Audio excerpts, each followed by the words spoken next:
Hello everybody, कैसे हो आप सब। मैं Akshay Sharma, your mathematics mentor, लेकर आया हूँ आज practice question class 10th pair of linear equation two variables. ठीक है, आई विल ट्राई कि मैं आपको हर एक क्वेश्चन से कॉन्सेप्ट समझा पाऊँ, इसलिए आप आराम से इस वीडियो को देखिए ताकि आपका बोर्ड एग्जाम से पहले क्विक रिविजन हो जाए और आपको कॉन्सेप्ट भी सीखने को मिले। तो मैं आपसे बोलूँगा कि सारी वीडियो को अच्छे से देखें। ठीक है, I will try my best. Okay, चलिए तो शुरू करते हैं linear equation two variables, pair of linear equation two variables. ठीक है, क्लास 10th का। तो यहाँ पर सबसे पहले एक मोटिवेशनल कोट ले लेते हैं जो कि मेरे को और आपको दोनों को दिख रहा है हमारे सामने। ठीक है, तो यहाँ पर से लीनियर इक्वेशन हमें कैसे करती है। देखो, इक्वेशन का मतलब क्या होता है कि आप एक चीज़ को दूसरी चीज़ से कंपेयर करा रहे हो, यानी कि एक चीज़ यानी LHS बराबर RHS, उन चीज़ों को आप कंपेयर करा रहे हो, तब जाके आप क्या बना रहे हो उसकी इक्वेशन, कि एक चीज़ को दूसरी चीज़ के बराबर करने की कोशिश करी जाती है, उसको आप इक्वेशन बोलते हो। तो इक्वेशन हमें क्या सिखा रही है कि हर एक प्रॉब्लम का कुछ ना कुछ सोल्यूशन है। सोल्यूशन का मतलब क्या होता है कि LHS और RHS को आप बराबर कर दो तो उसको हम क्या बोलते हैं, सोल्यूशन। तो लीनियर इक्वेशन हमें बेसिकली क्या सिखा रही है कि हर एक प्रॉब्लम का सोल्यूशन होता है, लेकिन बस आपको सिस्टमेटिकली और विद डिटर्मिनेशन और कुछ मोटिवेशन के साथ आपको काम करना पड़ेगा। ठीक है, चलिए तो शुरू करते हैं चैप्टर को।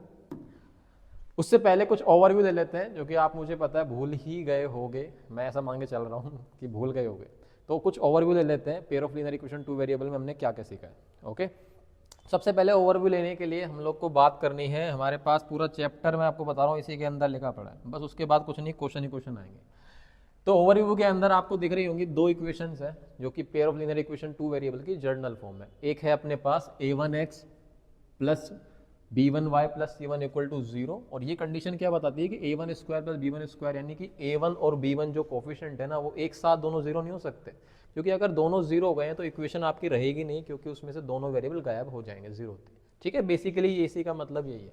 एक मिनट, इसके अंदर इक्वल टू लगा पड़ा है, नॉट इक्वल टू का। ओके, दोनों के दोनों का स्क्वायर जो होता है ना वो जीरो के बराबर नहीं है, इसका मतलब बता रहा है कि दोनों एक साथ जीरो नहीं हो सकते, एक एक करके जीरो हो सकता है। एक जीरो हो गया तो एक वेरिएबल में इक्वेशन रह जाएगी, लेकिन दोनों हो गए हैं तो उसका बाद इक्वेशन ही खत्म हो जाएगी। ठीक है, तो मेनली यहाँ पर से दो इक्वेशन आपको देखने को मिल रही है, और दोनों को हम क्या बोलते हैं, इसको बोलते हैं simultaneously pair of linear equation. यानी साइमल्टेनियस का मतलब क्या है कि इसके अंदर दोनों में वेरिएबल देख रहे हो आपको, एक्स और वाई दोनों में वेरिएबल सेम मिल रहा है। सर कल को आप बोल सकते हो कि एक्स वाई, इसमें मैं एम एन ले सकता हूँ दूसरे में, तो ले सकते हो, पर उसको हम लीनियर इक्वेशन साइमल्टेनियस नहीं बोलेंगे, क्योंकि इसमें दोनों में वेरिएबल सेम ही होना चाहिए, तभी हमारी बात होती है। ओके, चलो ध्यान रखना इस चीज़ को ना। अच्छा, उसके बाद आपको करना क्या है, तो इक्वेशन मतलब प्रॉब्लम, प्रॉब्लम मतलब क्या करना है आपको, सॉल्यूशन। तो सॉल्यूशन आपको बता देता हूँ कि हर एक लीनियर इक्वेशन टू वेरिएबल के इनफाइनाइट सॉल्यूशन होते हैं। कितने होते हैं, इनफाइनाइट, यानी कि इसमें बहुत सारे सॉल्यूशन होते हैं दोनों के। लेकिन जब मैं बात कर रहा हूँ ना इन दोनों के सॉल्यूशन की, तो मैं बोलूँगा बेसिकली हमको ढूंढना है कॉमन सॉल्यूशन, एक ऐसा सॉल्यूशन जो इस इक्वेशन को भी सेटिस्फाई करे और इस इक्वेशन को भी सेटिस्फाई कर दे। ठीक है, तो यहाँ पर से दो तरीके होते हैं अपने पास, एक होता है ग्राफिकल और दूसरा क्या होता है सर, एल्जेब्रिक। ग्राफिकल का मतलब है ग्राफ बनाना। अब आप लोगों ने linear equation on two variable के ग्राफ तो बनाए होंगे, आपको पता है स्ट्रेट लाइन बनती है। एक स्ट्रेट लाइन कैसे कैसे प्रकार से अरेंज होती है, तो आपको मैं बोल सकता हूँ तीन प्रकार होते हैं यूनिक। एक होता है एक line parallel to Y, parallel to X, और एक हो गया ये हमारी क्या, जो कि ना तो पैरेलल होगी एक्स के, ना पैरेलल होगी किसके, वाई के। ठीक है, समझ में आ रही बात आपको, ना तो एक्स के पैरेलल होगी ना वाई के। तो इस प्रकार से, लेकिन जब मैं आपसे बोलता हूँ कि दो लाइन है मेरे पास, है ना, दो लाइंस को आप किस प्रकार से अरेंज कर सकते हो, तो अपने पास मेनली तीन प्रकार के अरेंजमेंट देखने को मिलेंगे। एक होगा यहाँ पर से जब दो लाइन दूसरे को क्या करेगी, कट, क्या करेंगी, कट। दूसरा, जब कट ही नहीं करेंगी कहीं पर भी, यानी उनको हम बोलते हैं पैरेलल लाइंस, ये होती है इंटरसेक्टिंग लाइंस। और तीसरा, जब ये दोनों दूसरे को क्या कर लेंगी, ओवरलैप, इसको बोलते हैं कोइंसिडेंट पेयर ऑफ लाइंस। तीन ही प्रकार के अरेंजमेंट देखने को मिलेंगे सर। उसी के बेस पर हम लोगों ने देखा है कि कितने प्रकार के अरेंजमेंट है। तो ग्राफ हमारे पास क्या मिलेगा, इंटरसेक्टिंग लाइंस बनेगी, पैरेलल लाइंस बनेंगी और कोइंसिडेंट। अगर आपको एक ग्राफ याद है ना, तो आप ये सारी चीज़ें याद कर सकते हो। मैं आपको स्टूडेंट से बता देता हूँ कैसे याद करनी है। देखो, अगर हमारे पास लाइन दूसरे को कट कर रही है तो उनके बीच में एक कॉमन पॉइंट होगा। तो ये वाला कॉमन पॉइंट आप देख पा रहे हो, ये कॉमन पॉइंट ऐसा पॉइंट है जो दोनों लाइंस के ऊपर है, यानी कि इस इक्वेशन को भी सेटिस्फाई करेगा, दूसरी वाले को भी करेगा, दोनों को करेगा। कितनी सॉल्यूशन आएंगे इसके, तो आपको पता है एक ही सॉल्यूशन है। तो जो चीज़ एक ही होती है दुनिया में, इसको हम क्या बोलते हैं, यूनिक सॉल्यूशन। क्या बोलते हैं इसको, यूनिक सॉल्यूशन। ठीक है, उसके बाद अगर आपको जीवन में कुछ मिल रहा है, माना आपने मेहनत करी, दोनों इक्वेशंस को प्लॉट करा और आपको सॉल्यूशन मिला, तो आप खुश हो गए ना, तो उसको क्या बोलते हैं हम, कि आपके मेहनत का फल मिल गया, यानी कि कंसिस्टेंट पेयर ऑफ लाइंस है। कैसी लाइन है, कंसिस्टेंट पेयर ऑफ लाइंस। उसके बाद यहाँ पर से अगर आपको बिना ग्राफ करे, अब आपको पता है ग्राफ बनाना मतलब मेहनत करना, और मेहनत हमसे होती नहीं है, तो हम यहाँ पर से बिना ग्राफ बनाए भी चेक कर सकते हैं। कैसे करेंगे? कोफिशिएंट्स का रेशियो। कोफिशिएंट कौन से होते हैं sir? A1 B1 C1 A2 B2 C2। तो हम कोफिशिएंट्स का रेशियो लिखते हैं, तो वो होता है यूनिक के केस में A1/A2 not equal to B1/B2। Okay, उसके बाद सेकंड केस है जब लाइंस एक दूसरे को कट नहीं करेंगे तो क्या होंगी? Parallel lines. पैरेलल लाइंस आपको पता है कट ही नहीं करी तो सोल्यूशन मिला क्या? नहीं मिला, तो उसको हम क्या बोलते हैं कि नो सोल्यूशन मिलेगा। और अगर आपने मेहनत करी सोल्यूशन नहीं मिला तो उसका मतलब लाइंस कैसे होगी? है इनकंसिस्टेंट पेयर ऑफ लाइंस, और जो रेशियो होगा वो आपके पास क्या होगा? पहले के दो बराबर होंगे, तीसरे का नॉट इक्वल टू, यानी A1/A2 equal to B1/B2 not equal to C1/C2। तीसरा केस आता है सबसे बढ़िया कि एक दूसरे के ओवरलैप हो जाएंगे, कोइंसिडेंट। तो इसमें तो आप देख पा रहे हो ना बहुत सारे पॉइंट्स कॉमन है। तो सोल्यूशन कितने आएंगे इसके अंदर? सर इसके अंदर आएंगे हमारे पास इनफाइनाइट सोल्यूशन। कितने आएंगे? Infinite solution. और इसमें तो आपको सोल्यूशन भर भर के मिल रहे हैं, तो कंसिस्टेंट तो है ही, साथ ही साथ आपको क्या बोलते हैं इसको? डिपेंडेंट पेयर ऑफ लाइन्स है। ठीक है, और तीसरा सब कुछ ही सेम है, तो इसका मतलब रेशियो भी क्या है? तीनों का सेम होता है, A1 A2 B1 B2 C1 C2 तीनों बराबर। ठीक है, तो ये बहुत काम आते हैं। उसके बाद यहाँ पर से अगला होता है एल्जेब्रिक। एल्जेब्रिक में आपको पता ही है दो तरीके होते हैं सिंप्लीफाई करने के, सब्स्टिट्यूशन, एलिमिनेशन। तीसरा क्रॉस मल्टीप्लिकेशन हमारे सिलेबस में नहीं है। तो बस मैंने आपको नाम बता दिए, थोड़ा थोड़ा सा रिकॉल करा दिया। अब क्वेश्चन करेंगे जब आपको मैं दिखा दूंगा सब चीज़ें करके। ठीक है, चलिए नेक्स्ट करते हैं, क्वेश्चन से स्टार्ट करते हैं। अच्छा, उससे पहले एक और केस ले लिया मैंने। कई बार क्वेश्चन ऐसे आता है कि इक्वेशन है, पेयर ऑफ इक्वेशंस है जिनके अंदर है ना नॉन जीरो सोल्यूशन है। नॉन जीरो का मतलब क्या है? जो जीरो नहीं है, मतलब जीरो के अलावा। तो जीरो भी आगे सोल्यूशन और जीरो के अलावा, तो कितने सोल्यूशन हो गए? दो। और दो सोल्यूशन तो किसी भी केस में नहीं है, मात्र एक कोइंसिडेंट वाले केस में आ सकता है, क्योंकि उसके अंदर कम से कम एक से ज़्यादा केस होंगे, एक से ज़्यादा सोल्यूशन होंगे। तो इसका मतलब यहाँ पर से ये जो केस है थोड़ा सा कोइंसिडेंट लाइंस का कुछ बन रहा है। ठीक है, ओके। तो इसमें जो इक्वेशंस कैसे मिलेंगे सर? आप देख पा रहे हो यहाँ पर से इस प्रकार से A1x plus B1y equal to 0, A2x plus B2y equal to 0। इसके अंदर क्या खास बात है? इन दोनों के अंदर कॉन्स्टेंट टर्म नहीं है ना? तो इनको हम बोलते हैं क्या सर? इनको हम बोलते हैं होमोजीनियस। क्या बोलते हैं? Homogeneous pair of equations. Homogeneous pair of equation. Homogeneous का मतलब होता है कि हर एक टर्म में जो वेरिएबल है ना उनकी पावर सब में सेम चल रही है, x की पावर 1 y की पावर 1। कांस्टेंट टर्म इसके अंदर नहीं है। ठीक है, तो इसका जो ग्राफ होता है ना, इनमें खास बात ये है कि ये ग्राफ जो होता है ना, ये होता है ओरिजिन से पास, यानी कि इनका एक सोल्यूशन तो डेफिनेटली होगा, और वो कौन सा होगा? 0,0। एक सेकेंड, 0,0 एक सोल्यूशन तो डेफिनेटली होगा। कौन सा होगा? 0,0।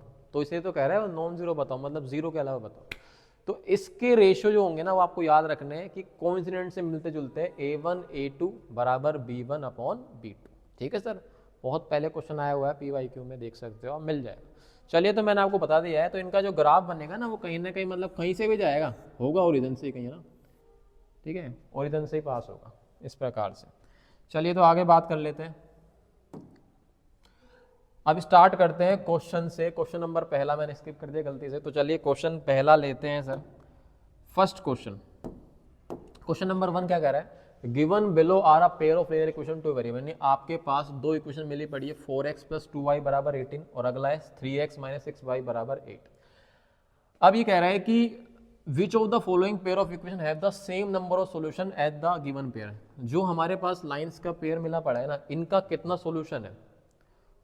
ठीक है, जितना भी उनका सॉल्यूशन आ रहा है ना, उनमें से बताओ कि इनमें से कौन सा ऑप्शन है जिनका सॉल्यूशन उतना ही आएगा जो इन दोनों का है। समझ में आ गया क्वेश्चन आपको? तो उसके लिए आपको पहले चेक करना पड़ेगा इनका सॉल्यूशन कितना है। तो इनका सॉल्यूशन कैसे चेक करेंगे? तो यहाँ से निकाल लो इनका A1/A2 B1/B2। ठीक है, एक चीज़ और बताना चाहूँगा मैं आपको, याद रखना जब भी आप रेशियो चेक करो तो आपकी स्टैंडर्ड फॉर्म सही हो, यानी कि एक्स वाई के वेरिएबल दोनों एक तरफ है, बहुत सही बात है। उसके बाद जो कॉन्स्टेंट टर्म है ना दोनों की, या तो वो दोनों की दूसरी तरफ हो इक्वलिटी के, या दोनों एक तरफ हो। ऐसा नहीं हो कि इसकी इधर है और इसकी इधर है, इससे क्या होगा? प्लस माइनस के साइन में गड़बड़ हो सकती है।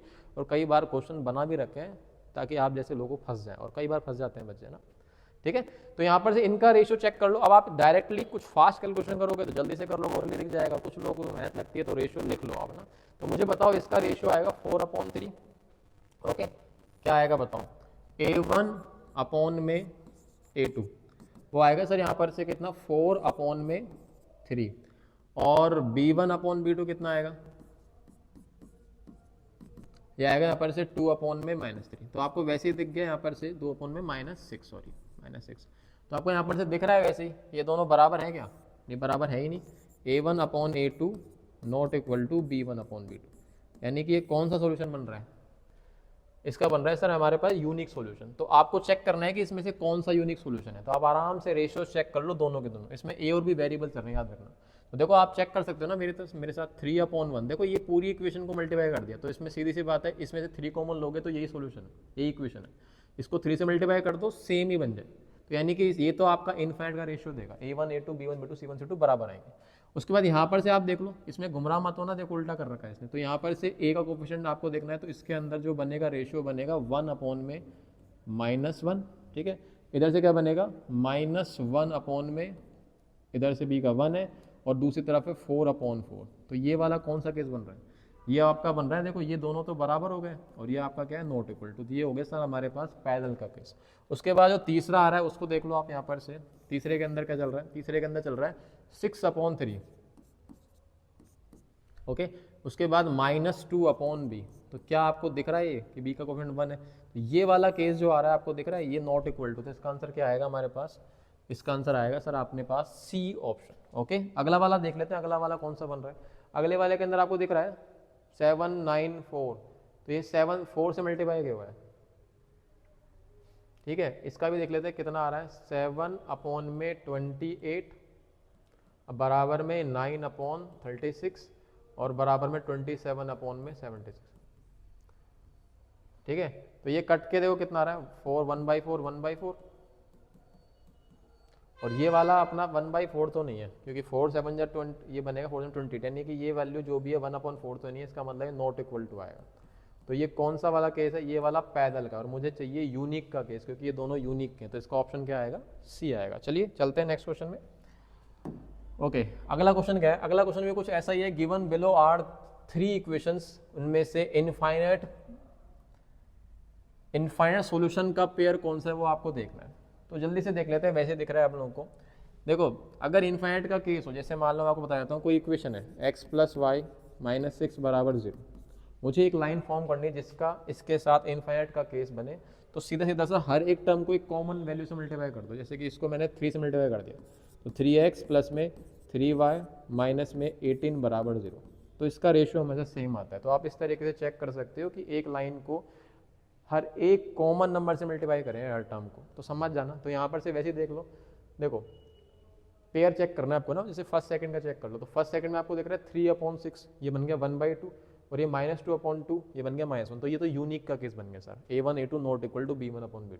उसके बाद मैं सेकंड और थर्ड को चेक करता हूँ। तो सेकंड और थर्ड में दिख रहा है आपको 6/12 1/2, 2/-6, तो ये -1/4 है, तो नॉट इक्वल टू हो गया, यानी कि सेकंड और थर्ड का भी यूनिक का केस है। अच्छा, उसके बाद हम देखते हैं यहाँ पर से फर्स्ट और थर्ड को। फर्स्ट और थर्ड का क्या बन रहा है, 3/12 1/4, -2/-8, ये बन गया फिर से 1/4, और 4/16 कितना हो गया 1/4। तो इसका मतलब फर्स्ट और थर्ड का जो पेयर है ना, वो आपको क्या दे रहा है, इनफाइनाइट का केस दे रहा है, ठीक है। मैं लिख के नहीं कर रहा हूँ, आप लिख सकते हो, बहुत आसान चीज़ है, कोई दिक्कत नहीं है इसके अंदर, ठीक है। चलो नेक्स्ट क्वेश्चन। इसके बाद है angles of cyclic quadrilateral ABCD। वो आपको एंगल्स दे रखे हैं और वो आपसे पूछ रहे हैं यहाँ पर से x और y की वैल्यू बताओ। बहुत ही आसान चीज़ है, कुछ भी नहीं है इसके अंदर, पर आपको पता होना चाहिए। जिसको नहीं पता साइक्लिक क्वाड्रेटल क्या है, उसके लिए तो बहुत डिफिकल्ट है। तो साइक्लिक क्वाड्रेटल क्या है, उसके लिए पहले मैं मार्कर का कलर चेंज करता हूँ। देखो साइक्लिक क्वाड्रेटल बता देता हूँ क्यों। साइक्लिक क्वाड्रेटल का मतलब होता है एक ऐसा क्वाड्रेटल जो सर्कल के अंदर हो, जो सर्कल के अंदर हो। जैसे A है, B C D, तो ABCD को साइक्लिक क्वाड्रेटल बोलेंगे। एक क्वाड्रिलेटरल जो सर्कल के अंदर हो इस प्रकार से, जिसके वर्टेक्स सर्कल के ऊपर लाई कर। तो इसके खास बात क्या है कि इसके अंदर जो अपोजिट एंगल जो होते हैं ना, उनका जो सम होता है ना, वो कितना होता है, सप्लीमेंट, यानी 180 डिग्री, ठीक है। ये खास प्रॉपर्टी, और इसी के बेस पर ये क्वेश्चन बना पड़ा है। अपोजिट एंगल्स का सम कितना होगा सर, 180 डिग्री, यानी सप्लीमेंट्री। तो यहाँ पर से मैं काम करता हूँ, इसे अपलोड कर देता हूँ। तो एंगल A आपका कितना है, 6x प्लस में 10। उसके बाद एंगल B दे रखा है 5x। उसके बाद C दे रखा है x प्लस y। उसके बाद हमारे पास जो D है वो कितना दे रखा है, 3y माइनस 10, ओके। तो यहाँ पर से एक्स और वाई की वैल्यू निकालने के आपको इक्वेशन फ्रेम करनी पड़ेगी। तो जल्दी जल्दी से फ्रेम कर लेते हैं। एंगल ए प्लस सी कितना है 180 डिग्री, तो इसका मतलब 6x प्लस 10, उसके बाद x प्लस वाई 180 डिग्री। ठीक है, एक सेकेंड, 180 डिग्री। ओके, तो यहाँ से इक्वेशन क्या बन गई, 6x plus x 7x plus Y, और इधर जाके उसको उधर भेज देते हैं तो हो जाएगा 10 माइनस हो गए 170 डिग्री। ये बन गया आपकी एक इक्वेशन। ठीक है, उसके बाद दूसरी इक्वेशन यहाँ बना लेते हैं। दूसरी इक्वेशन बनेगी b प्लस डी, यानी कि 5x प्लस में 3y माइनस 10 बराबर में कितना हो जाएगा 180 डिग्री। तो यहाँ से अपने पास इक्वेशन कितनी बन गई है सर, ये बन गई है 5x प्लस 3y, और इसको उधर भेजेंगे तो हो जाएगा 190 प्लस 1। तो ये दो इक्वेशन है, इनको आप सोल्व कर लो। अब आपकी मर्जी, आप एलिमिनेशन लगाओ या सब्स्टिट्यूशन लगाओ। तो मैं यहाँ पर से क्या लगा देता हूँ, मैं यहाँ पर से लगा देता हूँ एलिमिनेशन। तो एलिमिनेशन लगाने के लिए मैं टारगेट कर लेता हूँ किसको, वाई को। बाकी आप ऑप्शन है ना, तो ऑप्शन का यूज़ कर सकते हो, जस्ट पुट करो और चेक कर सकते हो ना, दोनों को ऑप्शन में से उठा के चेक कर लो और सिंप्लीफाई कर लो। बाकी मैं आपको सिखाया था ना सोल्व कैसे करना है। देखो, एलिमिनेशन लगाने के लिए अगर मुझे टारगेट करना है वेरिएबल वाई को, तो वाई के कोफिशिएंट शकल सेम बनाओ। तो वाई इसमें 3y है, इसमें कितना है वाई अकेला। तो आप इसको क्या करोगे कि सर 3 से मल्टीप्लाई कर देते हैं इस इक्वेशन को। तो इक्वेशन को 3 से मल्टीप्लाई करना है, मतलब आपको हर एक टर्म को मल्टीप्लाई करना पड़ेगा। तो इक्वेशन बन जाएगी कितना, 3 7 जा 21x प्लस में 3y, उसके बाद यहाँ पर से कितना आएगा 17 इंटू 3 जाएगा 17 × 51 510। आपको पता है दोनों के साइन सेम है, तो इक्वेशन को हम क्या करते हैं सब्ट्रैक्ट में साइन चेंज होते हैं, तो minus plus minus minus plus minus minus. ठीक है, जल्दी सिंप्लीफाई कर लेते हैं। तो देखो ये तो कैंसिल आउट हो गया, इसी को एलिमिनेट करना था। 5x माइनस 21 कितना जाएगा, तो ये हो जाएगा हमारे पास कितना माइनस का 16x। ठीक है, उसके बाद ये कितना जाएगा सर, तो यहाँ पर से माइनस कर लेते हैं। 510 में से 190 गए तो कितने बचेंगे 200 320। ठीक है, और माइनस की वैल्यू बढ़ी है तो माइनस से माइनस कटा, तो इसको काटेंगे तो 16 इंटू इससे डिवाइड कर देंगे तो 16 दूनी 32, जो एक्स की वैल्यू कितनी आ गई 20। तो ऑप्शन में 20x की कहाँ पे आ रही है, दो जगह आ रही है, देखो कंफ्यूज कर रहा है।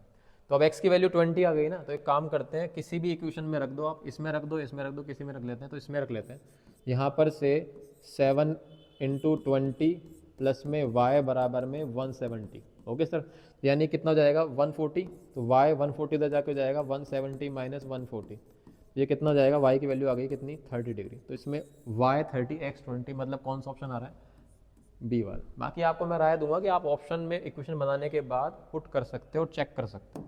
चलिए नेक्स्ट क्वेश्चन देखते हैं। नेक्स्ट क्वेश्चन क्या कह रहा है, नेक्स्ट कह रहा है कि अगर हमारे पास लीनियर इक्वेशन है A1, अच्छा दो इक्वेशन दे रखी है, तो उनका यूनिक सॉल्यूशन कब होगा। तो बेसिक सी प्रॉपर्टी पर बेस्ड है, तो इसमें से कौन सा ट्रू है। लेकिन आप ध्यान से चेक करना है ना, घुमा सकते हैं वो, ध्यान से चेक करना। तो पहली चीज़ तो मेरे पास पता है A1x B1y plus C1 equal to 0, A2x plus B2y plus C2 equal to 0 में यूनिक सॉल्यूशन कब होता है। तो यूनिक सॉल्यूशन होता है sir A1 upon A2 not equal to क्या होता है B1 अपॉन B2, ये चीज़ होती है। तो पहली चीज़ तो मुझे दिख रहा है इनमें इक्वल है, इसमें इक्वल है, तो ये तो वैसे ही गलत हो गए, यानी कि हमारा A और C तो ऑप्शन वैसे ही कट गए हैं। अब हमारे पास B और D आए, तो B और D के अंदर देखो A1 B2 लिखा पड़ा है, यानी गुमराह कर रखा है ना। और इधर भी देख सकता हूँ, तो देखो इन दोनों में से कैसे चेक करेंगे, मैं आपको बता देता हूँ एक और तरीका है इसको लिखने का। आप इसको क्रॉस मल्टीप्लाई करा दो, तो A1 B2 not equal to A2 B1। देख लेते हैं कौन सा ऑप्शन मैच कर रहा है इसमें से, ऐसा है क्या ये वाला A1 B2 not equal to A2 B1, यानी ये तो सही है। अब ये वाला भी चेक कर लेते हैं कि इसमें क्या गड़बड़ आ रही है, क्या ये सही है गलत है। देखो अगर मैं B1 को भेजूंगा तो B2 अपॉन A2 बनेगा ना, ये जो चीज़ है इसको आप सिंप्लीफाई करोगे तो A1 upon B1 not equal to B2 upon A2 लिख सकते हो। समझ रहे हो सर मेरी बात, आप इसको कुछ ऐसा लिख सकते हो। तो ये चीज़ और ये चीज़ अलग अलग है, साफ साफ दिख रहा है ना आपको, ये चीज़ कहाँ है इसमें B2 B1 अलग अलग है, ये उल्टा होना चाहिए था। यानी कि आपका कौन सा आंसर आएगा, ऑप्शन बी इसका सही जवाब है। ध्यान रखना, इसको ऐसे भी लिख सकते हैं। चलिए नेक्स्ट चलते हैं अगले क्वेश्चन पे। अगला क्वेश्चन है कि अगर मेरे पास इस तरह की इक्वेशन मिली पड़ी है, यानी एक इक्वेशन दे रखी है और आपको उसके साथ एक दूसरी इक्वेशन का पेयर लिखना है जो इसके साथ मिलकर डिपेंडेंट मतलब क्या होता है, कोइंसिडेंट का केस बना है। तो देखो मैंने आपको बताया था स्टार्टिंग में कि एक इक्वेशन अगर आपको मिलती है तो उसके हर एक टर्म को किसी कॉमन नंबर से मल्टीप्लाई कर देते हैं तो वो कोइंसिडेंट का केस बनेगा। तो इसमें आप डायरेक्टली चेक कर सकते हो। अब चेक करने का तरीका क्या है कि आप वही हर एक दूसरी उठाओ, उसके साथ पेयर बनाओ और उसके रेशियो तीनों के चेक कर लो, A1 A2 B1 B2 C1 C2 तीनों बराबर आ जाते हैं। बाकी आप कॉमन सेंस लगा सकते हो, चालाकी लगाना, चालाकी बहुत जरूरी है। देखो चालाकी अब लगाओ कि आप जब मल्टीप्लाई करोगे इसको कॉमन वैल्यू से, तो एक नेगेटिव है x का और एक पॉजिटिव है y का, तो अगर आप मल्टीप्लाई करोगे तो इनके साइन तो ऑल्टरनेट चलेंगे ना सर, प्लस और माइनस। तो देखो इसके अंदर दोनों में सेम साइन आ रहे हैं तो वैसे ही गलत है, ठीक है। उसके बाद इसमें भी देखो सेम साइन आ रहे हैं तो ये वैसे ही गलत है, ऑल्टरनेट साइन आने चाहिए। उसके बाद अब अपने पास सी या डी में से आंसर आएगा। अब सी या डी में से चेक करने के लिए देखो उसने घुमरा कैसे कर रखा है, इसमें +4 इधर है, उधर -4 है। अब आप इन दोनों में से अलग अलग चेक कर सकते हो, तो चेक करने के लिए वही चीज़ करेंगे, क्या चीज़ चेक करेंगे, या तो आप इसमें भी चालाकी लगा सकते हो कि भाई यहाँ पर से जब इस 2 को इधर लेके आएंगे तो ये नेगेटिव बनेगा, तो जो x का साइन है और जो कांस्टेंट का साइन है 2 का, देखो मैं लिख देता हूँ ना एक बार, -5x + 7y, इसको आप इधर ले आओ, इस चीज़ को आप इधर ले आओ। एक सेकंड इसको इरेज कर देते हैं।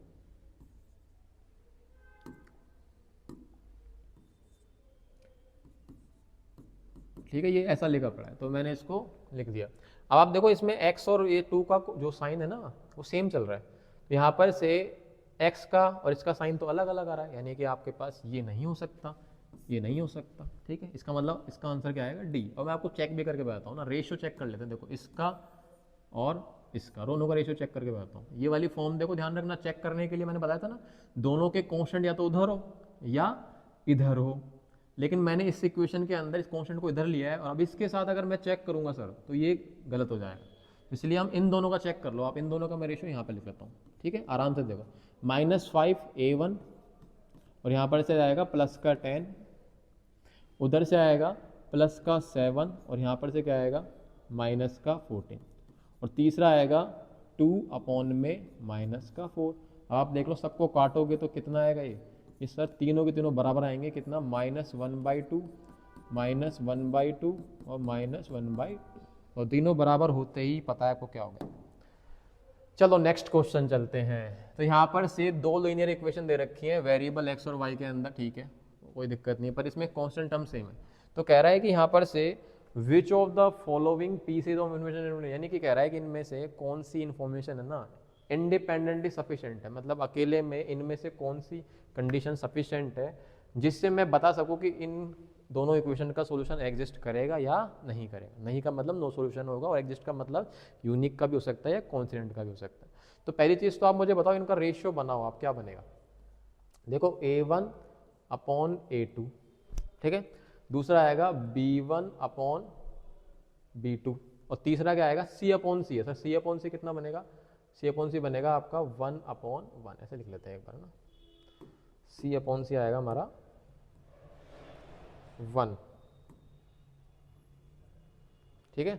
तो अब खुद बताओ, अगर मैं चाहता हूं कि इसका सॉल्यूशन एग्जिस्ट नहीं करे, इनको चेक कर लेते हैं। देखो A1/B1 और A2/B1, ठीक है। यहाँ पे थोड़ा सा इसको देखते हैं बाद में ना, अभी आप थोड़ा सा आराम से देख लेते हैं कि मेरे पास जो बनी बनाई इक्वेशन है, एक तो ये मुझे दिख रहा है A1/A2 not equal to B1, तो ये यूनिक सॉल्यूशन बताएगा, मतलब इसमें सॉल्यूशन एग्जिस्ट करेगा, मतलब आपका 4th तो आंसर में आएगा, ये चीज़ तो 4th हमारा आंसर के अंदर आएगी। तो ऑप्शन के अंदर देखो 4th 2 जगह और इवन 4th अकेला भी आ रहा है, तो तीनों में 4th आ रहा है, यानी ये आसान था तो इसको मतलब वैसे ही पकड़ लिया कि हाँ भाई ये तो सब कर लेंगे।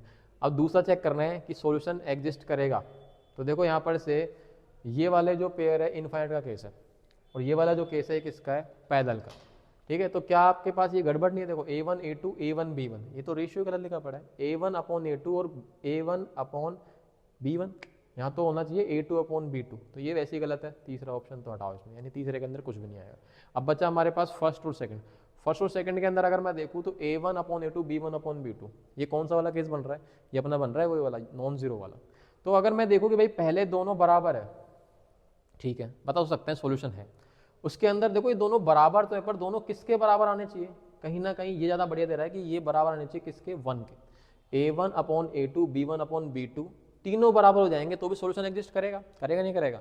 तो तीनों बराबर हो जाते हैं, पर तीनों बराबर होने के बाद वो किसके बराबर आएंगे, तीसरा वाला जो बनेगा अपना क्या बनेगा, 1/1 क्या बनेगा, 1, यानी कि बेसिकली अगर मैं चाहता हूँ कि इनका सॉल्यूशन एग्जिस्ट करे तो A1/A2 equal to B1/B2 equal to 1 होना चाहिए सर। ये चीज़ बताएगी, इनफाइनाइट का केस बनाएगी, क्योंकि C1/C2 तो अकेला है ही नहीं, वहाँ पर तो क्या बन चुका है 1। तो इस वाले केस से भी मैं सॉल्यूशन बता सकता हूँ और इनफाइनाइट सॉल्यूशन होंगे। तो वो कौन सा वाला बता रहा है आपका, फर्स्ट वाला। तो यानी कि मेरे पास फर्स्ट और फोर्थ, सेकंड जो है उसके अंदर बता तो रखा है दोनों इक्वल हैं, पर उसने C1/C2 वाला केस को लिखा ही नहीं है, यानी कि अधूरा केस है, पूरा केस नहीं है। तो ज़्यादा बेटर ऑप्शन कौन से अपने पास, फर्स्ट एंड फोर्थ सही है, यानी कि ऑप्शन कौन सा आएगा आपका, बी आएगा।